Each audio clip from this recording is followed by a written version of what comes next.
Nathan's explosive revelation. Faison lives and controls Drew's mind. The corridors of General Hospital buzzed with typical medical urgency. But nothing could have prepared Drew Kane Quartermain for the earth-shattering encounter.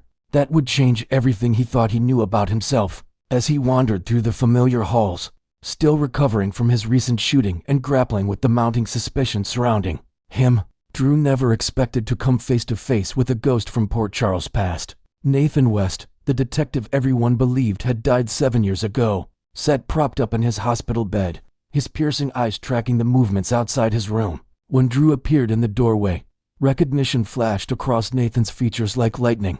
The two men locked eyes, and an electric tension filled the sterile air between them. Drew Kane. Nathan's voice carried a weight that seemed to echo from beyond the grave. I've been waiting for this moment. Drew's jaw clenched, his hands instinctively balling into fists. The aggressive tendencies that had been plaguing him lately surged to the surface. That inexplicable anger that seemed to consume him more frequently these days. Nathan West. Everyone thinks you're dead. What kind of game are you playing? No game, Nathan replied, his tone deadly serious. But I have something to tell you that's going to rock your world, and not in a good way. The revelation that followed would send shockwaves through Drew's already fractured psyche. Nathan leaned forward, his expression grave as he delivered the bombshell that would change everything. Faison is alive, Drew. Caesar Faison never died. The words hung in the air like a toxic cloud. Drew's face went ashen, his body swaying slightly as the implications crashed over him. That's impossible. He died 7 years ago. Everyone saw it happen. Nathan shook his head slowly, his eyes never leaving Drew's face. That's what he wanted everyone to believe. But the truth is far more sinister than you could imagine. He's been pulling strings from the shadows, and Drew. Nathan paused, his voice dropping to barely above a whisper. He's still controlling part of your brain. The room seemed to spin around Drew as Nathan's words penetrated his consciousness. Flashes of his recent behavior flooded his mind, the uncontrollable rage, the calculated cruelty, the way he'd turned against people who had once been close to him. The pieces of a horrifying puzzle began clicking into place. You're lying, Drew whispered, but even as he spoke the words, doubt crept into his voice.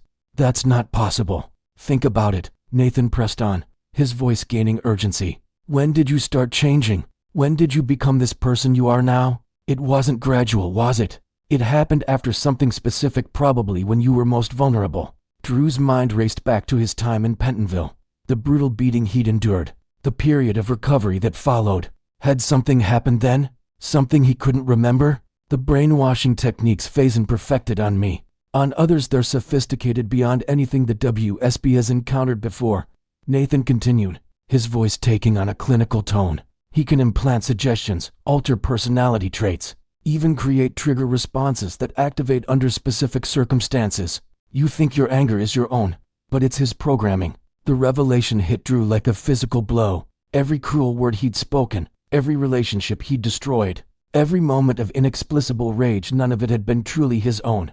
He was a puppet dancing to the strings of a madman everyone believed was dead. Why are you telling me this? Drew demanded, his voice cracking with the weight of the revelation. If Faison is alive, if he's been controlling me, then why reveal it now? Nathan's expression hardened. Because I've been hunting him. For 7 years, I've been trapped in his web, but I finally escaped. Faison has been experimenting on people, turning them into weapons, and you're one of his most successful projects. But Drew, there's something else you need to know. The control isn't complete. That's why you're fighting it. Why part of you recognizes that something is wrong. Drew sank into the chair beside Nathan's bed, his hands trembling as the full scope of his situation became clear. How do we stop him? How do we break whatever he's done to me? We find him, Nathan said simply. We hunt him down and end this once and for all. But Drew, you have to understand this isn't going to be easy. Faison is a master manipulator, and he's had years to perfect his techniques. The man has resources, connections, and a network of people who believe they're working for other purposes. The weight of Nathan's words settled over Drew like a suffocating blanket.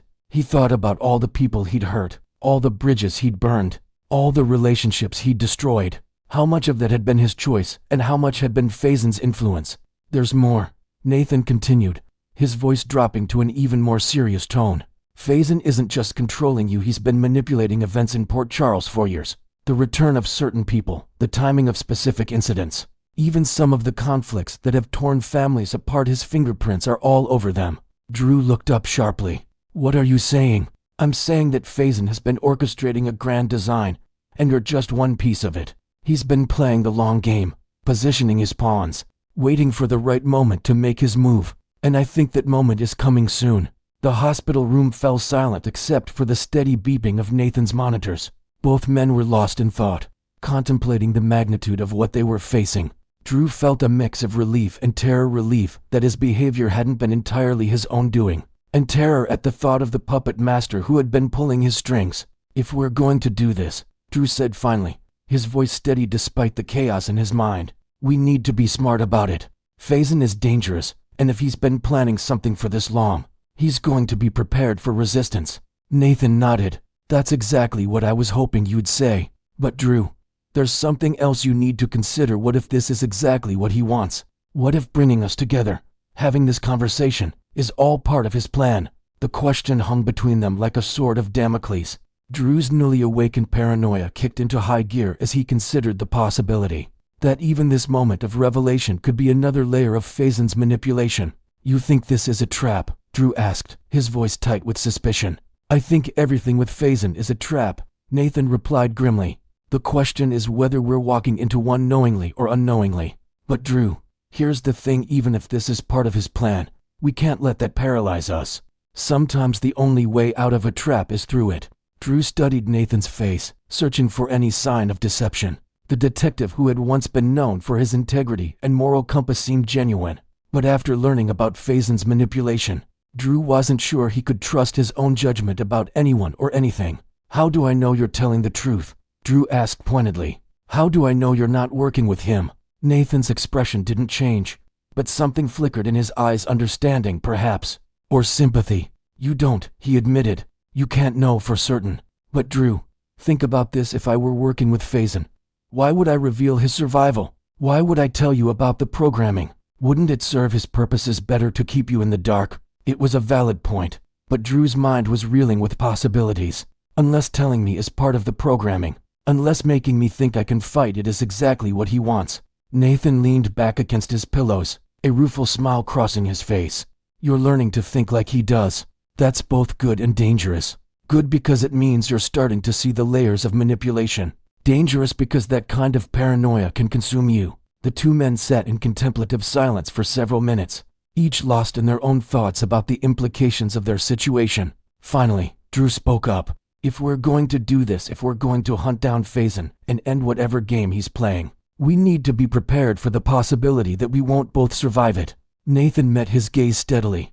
I've been prepared for that possibility for 7 years. The question is, are you ready to risk everything to get your life back? Drew thought about the man he used to be, the relationships he'd valued, the person he'd been before the anger and cruelty had taken over. If there was even a chance that Faison's influence could be broken, if there was a possibility of reclaiming his authentic self, then the risk was worth it. Yes, Drew said firmly, but if we're going to do this, we do it right. We gather intelligence, we plan carefully, and we make sure that when we make our move, it's decisive. Nathan nodded approvingly. That's exactly the kind of strategic thinking we're going to need. But Drew, remember, Faison has had years to prepare, and he's not going to go down easily. This is going to be the fight of our lives. As the two men began to discuss their plans, neither could shake the feeling that somewhere in the shadows, Caesar Faison was watching, waiting, and perhaps even smiling at how perfectly his grand design was unfolding. Next, we will dive into the latest romantic sparks flying in Port Charles, and take a thoughtful stroll down memory lane to explore how one character's moral dilemma could have packed an even bigger emotional punch. This week on General Hospital, viewers were treated to a heartwarming moment when Emma Drake and Joe Palmieri shared their very first kiss. Oh, what a sweet sight! It was kind of innocent, budding connection that reminds us why we tune in for these daytime dramas. Emma, with her bright-eyed optimism and strong sense of justice, paired with Gio's charming, down-to-earth vibe, creates a dynamic duo that's impossible not to root for. As they leaned in under the soft glow of the evening lights, it felt like the start of something truly special. Perhaps a romance that could blossom into one of the show's most enduring young love stories. We've seen hints of their chemistry building over recent episodes, from stolen glances at family gatherings to those awkward, yet endearing conversations at Kelly's Diner. Fans are already buzzing on social media, speculating about future dates, potential obstacles, and how this pairing might shake up the younger generation in Port Charles. Will they navigate the typical teen hurdles like school pressures and family interferences? Or will deeper Port Charles secrets pull them apart? It's exciting to imagine the possibilities, and we're here for every twist and turn as their relationship unfolds. But before we get too carried away with visions of prom nights and heartfelt confessions, let's pause and reflect on Emma's recent storyline, which could have been elevated to legendary status with just a few clever tweaks. Emma has always been portrayed as a principled young woman, unafraid to stand up for what she believes in, and her confrontation with Professor Dalton highlighted this trait beautifully. She drew a hard line against his use of animals in scientific experiments, particularly when it involved more advanced creatures beyond the usual lab staples, like rodents or insects. Think about it, dogs, with their loyal eyes and playful spirits, being subjected to tests that could cause them pain or distress. Emma's outrage resonated with many viewers who share similar views on animal rights, drawing from real-world debates about ethical boundaries in research. It's a stance that's not only valid, but increasingly common in today's society, where movements for animal welfare gain momentum through petitions, protests, and even celebrity endorsements. Emma's passion turned her into a voice for the voiceless, challenging authority in a way that felt authentic to her character's growth from a sheltered child to a socially aware teen. The twist, however, lies in the nature of Dalton's work: cold fusion, a field that's all about harnessing energy at room temperature, without the fiery explosions of traditional nuclear reactions. In the real world, this branch of physics revolves around intricate setups with electrodes dipping into solutions of heavy water, backed by complex equations and computer simulations. It's a realm of beakers, wires, and theoretical models, far removed from any need for living subjects, unless Dalton had somehow trained a pack of canines to crunch numbers or monitor fusion reactions, which, let's face it, would be more sci-fi than soap opera. There's no logical tie to animal testing here. This mismatch created a bit of a narrative disconnect, leaving some fans scratching their heads about why Emma's protest felt somewhat out of place. Imagine if the writers had leaned into this more deliberately, perhaps by showing Dalton's frustration with budget cuts, forcing him to improvise in unconventional ways. But even then, the animal element seemed tacked on rather than integral. Now, picture a reimagined version of this plot that would have cranked up the drama to 11. What if Professor Dalton wasn't tinkering with energy sources, but delving into the biological sciences, spearheading groundbreaking research aimed at eradicating a devastating disease? This shift would have grounded Emma's ethical quandary in something profoundly personal and globally significant. For instance, suppose his lab focused on developing treatments for chronic illnesses that plague millions, requiring preliminary trials on animals to ensure safety before human applications. Adding layers, Dalton could be portrayed as a dedicated scientist with a backstory of loss, maybe a family member, who suffered from the very disease he's fighting, making him more than just a villain in Emma's eyes. The experiments might involve innovative gene therapies or vaccine prototypes, tested on species like primates or canines to mimic human responses, all in pursuit of a cure that could change the world. This setup would force Emma to confront the gray areas of progress, the uncomfortable truth that scientific breakthroughs often come at a cost, sparking debates among characters about balancing compassion for animals with the urgency of saving human lives. To make it even more poignant, let's tie this hypothetical research directly to Emma's family history. Emma's mother, the resilient Robin Scorpio Drake, has been battling HIV since back in 1994. A storyline that has touched hearts and raised awareness for decades on the show. Robin's journey, marked by triumphs over adversity, medical setbacks, and unwavering hope, has been a cornerstone of General Hospital's legacy. Imagine if Dalton's work centered on a revolutionary HIV cure that could not only extend lives, but potentially eradicate the virus entirely. His animal trials might be the crucial step before clinical human testing, promising relief to countless individuals worldwide. We're talking about preventing the loss of hundreds of thousands of lives each year, from bustling cities to remote villages, affecting men who are breadwinners, women raising families, and innocent children caught in the crossfire of a global epidemic. New details could include Dalton collaborating with international health organizations, perhaps even facing sabotage from pharmaceutical rivals who stand to lose billions if his cure succeeds. Emma might discover hidden files revealing early successes in animal models, where infected subjects showed complete viral remission after treatment, hinting at a future free from the daily regimen of medications that Robin endures. In this enhanced narrative, Emma's firm anti-animal testing position would suddenly become a heart-wrenching internal conflict. Would she still protest so vehemently if it meant delaying a cure that could save her own mother? Picture the emotional scenes. Emma poring over medical journals late at night, tears streaming as she weighs the suffering of lab animals against the real-world agony of families torn apart by the disease. She could confide in Joe, who offers a supportive ear but gently challenges her views, drawing from his own experiences with loss in the Trullo family. This dilemma might lead to tense family confrontations, with Robin herself torn between supporting her daughter's principles and clinging to the hope of a healthier tomorrow. Friends like Jocelyn or Trina could weigh in, creating a ripple effect that divides the younger cast and sparks heated discussions at places like the Metro Court or Windermere. Even Patrick Drake, Emma's father, might get involved, sharing stories from his surgical career about the tough choices doctors face daily. The added depth would explore themes of sacrifice, ethics, and the cost of progress, turning a straightforward protest into a multifaceted saga that keeps viewers on the edge of their seats. Ultimately, this reimagined arc would have amplified Emma's character development, making her more relatable and complex. Instead of a clear-cut right versus wrong scenario, we'd see her grappling with nuance, perhaps even leading to growth where she advocates for alternative research methods, like organ-on-a-chip technology or AI simulations that reduce animal involvement. It could inspire real-world conversations among fans about bioethics, much like how Robin's HIV storyline educated audiences in the 90s.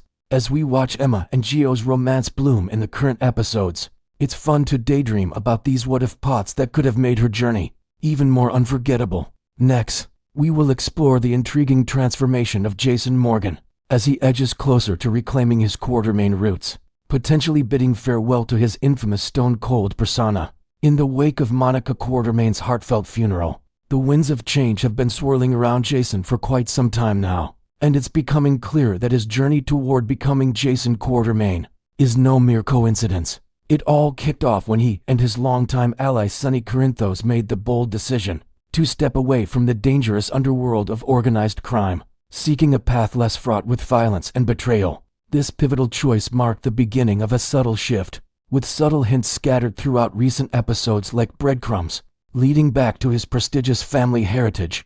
Viewers have noticed Jason's demeanor softening, his one-sicey resolve thawing as he reconnects with the Quartermain legacy that was stripped from him after that fateful car accident years ago. Imagine the internal tug-of-war.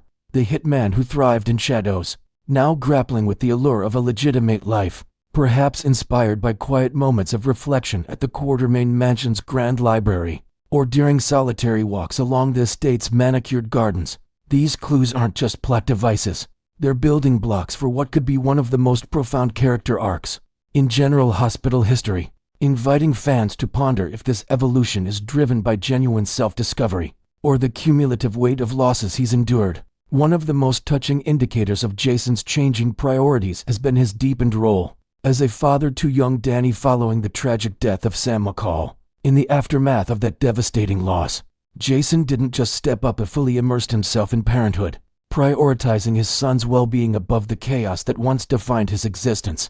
We've witnessed a series of poignant father-son exchanges, from late-night talks about dreams and fears in their cozy living room, to Jason attending Danny's school events, camera in hand, capturing milestones that Sam would have cherished. These scenes reveal a vulnerable side to Jason, where he openly expresses how Danny's happiness and safety trump any lingering ties to his old life, even if it means turning down risky favors from old associates. Adding a fresh layer, perhaps Jason has started incorporating Quartermain family traditions into their routine, like sharing stories of his own childhood or introducing Danny to the estate's hidden nooks, fostering a sense of belonging that bridges his past and present. This fatherly devotion isn't just heartwarming, it's a stark contrast to the emotionless enforcer fans once knew, suggesting that paternal love is the catalyst melting away the stone-cold facade. Jason's emotional landscape has also been rocked by the stinging rejection from Britt Westburn, a blow that left visible cracks in his tough exterior. What started as a promising connection, filled with flirtatious banter and shared vulnerabilities during her health struggles, crumbled under the weight of misunderstandings and her eventual decision to pull away. This heartbreak hit Jason hard, forcing him to confront feelings he long suppressed, perhaps manifesting in sleepless nights staring at old photos or confiding in unexpected allies, like his brother Drew before their rift widened. To expand on this, imagine Jason channeling that pain into quiet acts of self-improvement, such as volunteering at the hospital where Britt worked, or reflecting on how her influence encouraged him to seek therapy for his accumulated traumas. This rejection served as a wake-up call, amplifying his desire for authentic relationships over the superficial alliances of his mob days, and it ties seamlessly into his broader evolution, showing how personal setbacks can propel someone toward reclaiming their true identity. In the shadow of Monica Quartermain's passing, Jason found an unlikely pillar of support in Tracy Quartermain, their mutual grief forging a bond that underscores his shifting allegiances. The moment news of Monica's death spread, Jason didn't hesitate.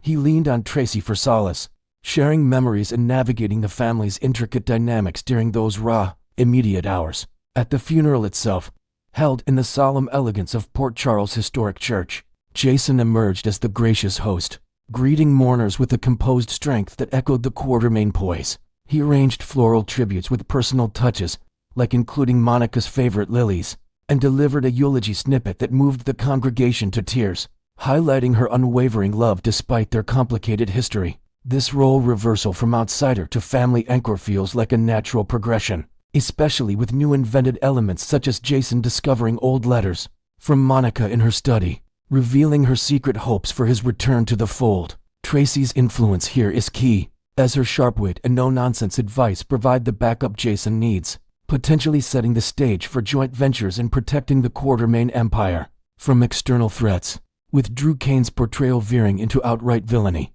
Jason's transformation gains even more urgency and logic, positioning him as the ideal counterforce within the family. Drew's descent into cartoonish antagonism, schming takeovers and betrayals that feel ripped from a comic book creates a void that only a reformed Jason can fill, especially as Tracy gears up for battle but craves reliable support. Fans are clamoring for Jason to redirect his legendary ferocity from mob enforcer duties to safeguarding his bloodline, perhaps by launching investigations into Drew's shady dealings or rallying other relatives like Ned and Olivia for a united front. Inventing a new twist. Suppose Jason uncovers hidden documents linking Drew to corporate espionage against Quartermain Enterprises, fueling his resolve to fight not with fists, but with strategy and legal savvy. This shift would resonate deeply, transforming his skills from destructive to protective, and it aligns perfectly with the show's theme of redemption, making his evolution a beacon for characters trapped in cycles of violence. The fallout with Carly Corinthos adds another layer of complexity, as her inevitable fury upon discovering Jason's knowledge of Jocelyn Jack's entanglement with the WSB could sever their long-standing alliance.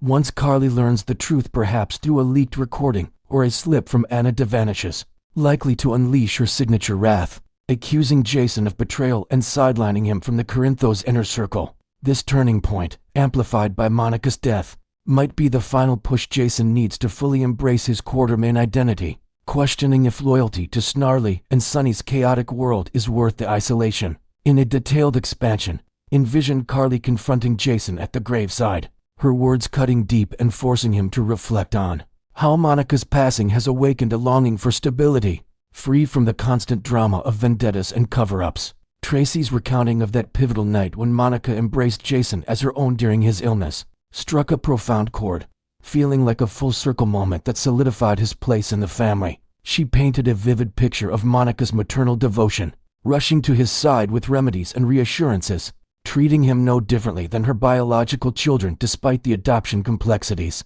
This story, shared in a quiet corner of the mansion amid flickering candlelight, seemed to unlock something in Jason, evoking tears and a rare smile as he processed the depth of her acceptance. Building on this, perhaps Jason revisits the family photo albums, finding snapshots of that very night, which inspire him to honor her memory by stepping into a more prominent role, like managing the Quartermain Foundation's charitable efforts. Jason's history of stepping up for the Quartermains further illustrates this gradual transition, ignited by recent upheavals.